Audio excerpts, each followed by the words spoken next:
केरल के वायनाड में कांग्रेस के सांसद और पूर्व अध्यक्ष राहुल गांधी लोकसभा चुनाव के लिए आज अपना नामांकन दाखिल कर रहे हैं। इससे पहले राहुल गांधी क्षेत्र में रोड शो करने पहुंचे थे। आपको बता दें, इस दौरान प्रियंका गांधी भी उनके साथ थी। गौरतलब है कि पिछले चुनाव में यहां से राहुल गांधी ने करीब 5 लाख वोटों के अंतर के साथ बड़ी जीत हासिल की थी। इस बार वायनाड का मुकाबला राहुल गांधी के लिए आसान होने वाला नहीं है। इस चुनाव में राहुल के खिलाफ सीपीआई के महासचिव डी राजा की पत्नी एनी राजा हैं। पार्टी ने इनको वायनाड से उम्मीदवार के तौर पर उतारा है। बीजेपी से राहुल के खिलाफ भाजपा के प्रदेश अध्यक्ष के सुरेंद्रन चुनावी मैदान में होंगे। ये तीनों कद्दावर नेता हैं, इसलिए माना जा रहा है कि इस सीट पर कड़ा मुकाबला देखने को मिलेगा।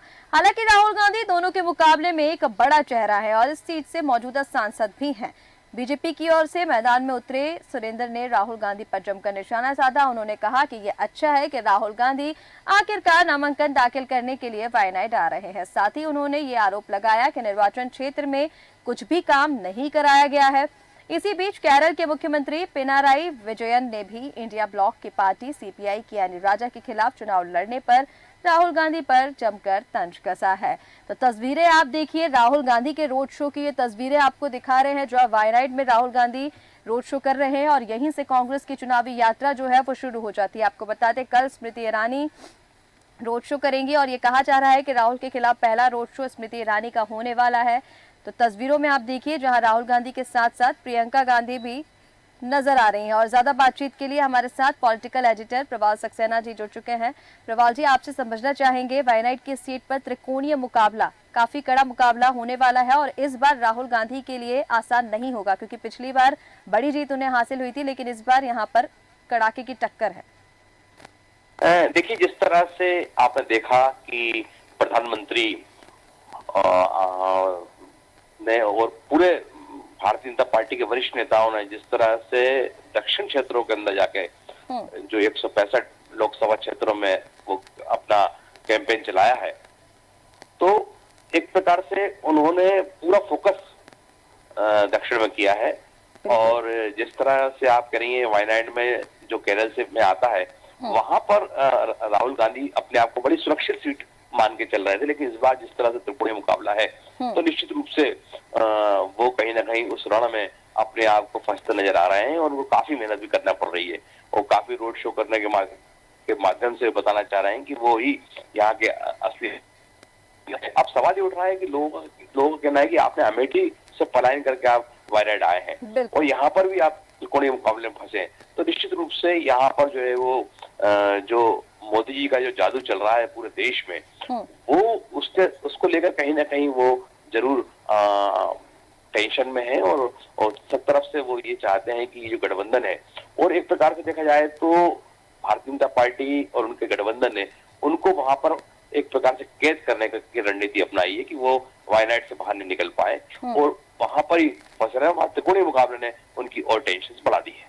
बिल्कुल प्रवाल जी, जिस तरह से आपने बताया कि मोदी जी का जादू पूरे देश में चल रहा है, हालांकि राम मंदिर को लेकर जिस तरह से हम देख रहे हैं हर जगह मोदी मोदी की चर्चा, लेकिन मोदी मैजिक जिस तरह से हमने देखा विधानसभा चुनाव में काम नहीं आया मोदी मैजिक दक्षिण में, क्योंकि कर्नाटका के जो चुनाव के परिणाम थे सर, हमने देखे भारी मतों से कांग्रेस को यहाँ पर जीत हासिल हुई। कांग्रेस की सरकार है। दक्षिण की अगर हम बात करें तो दक्षिण के लिए सभी को रणनीति, एक स्ट्रॉन्ग रणनीति लाने की जरूरत है।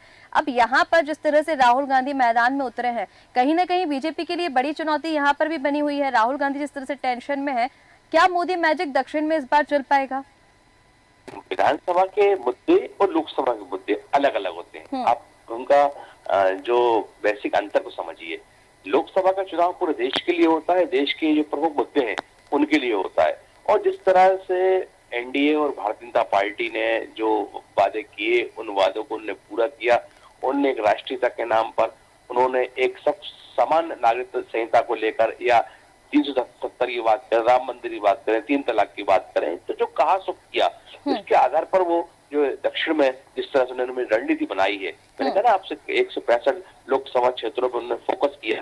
खासकर केरल जैसी जगह है जहां पर भारतीय जनता पार्टी का वहां कोई भी वो नहीं, लेकिन वहां पर भी उन्होंने इस बार जो है लोकसभा विधानसभा के बाद लोकसभा में वहां पर भी उन्होंने अपना जो जिस तरह से अपना जादू बिखेरा है, इसीलिए प्रियंका को भी और सोनिया जी को, तमाम पूरी कांग्रेस को वायनाड में लगना पड़ रहा है। और मतलब उनको भी एक प्रकार से वहां भी पसीने आ रहे हैं, क्योंकि इतना आसान वो नहीं है। भारतीय जनता पार्टी की यही रणनीति थी कि वो दक्षिण क्षेत्रों में, दक्षिण राज्यों में अपने कमल का जादू दिखाएं और काफी हद तक वो आम जनता और आम नागरिक के बीच में अपनी योजनाओं को लेकर, अपनी पॉलिसीज को लेकर और अपने जो काम है, आने वाले समय की जो उनके वादे हैं उनको लेकर वो वहां पहुंच रहे हैं। और जिस तरह से प्रधानमंत्री नरेंद्र मोदी की भीड़ जुटी दिखाई दे रही है, तो उसका एक संकेत है कि ये विधानसभा और लोकसभा के चुनाव में स्पष्ट अंतर हमको परिणामों में दिखाई देगा। बिल्कुल प्रवाल जी, हमारे साथ जुड़ने के लिए बहुत शुक्रिया आपका। और इस बार वायनाड की सीट पर त्रिकोणीय मुकाबला देखने को मिलने वाला है। फिलहाल हमारे इस बुलेटिन में इतना ही। आप बने रहिए देश न्यूज के साथ। नमस्कार।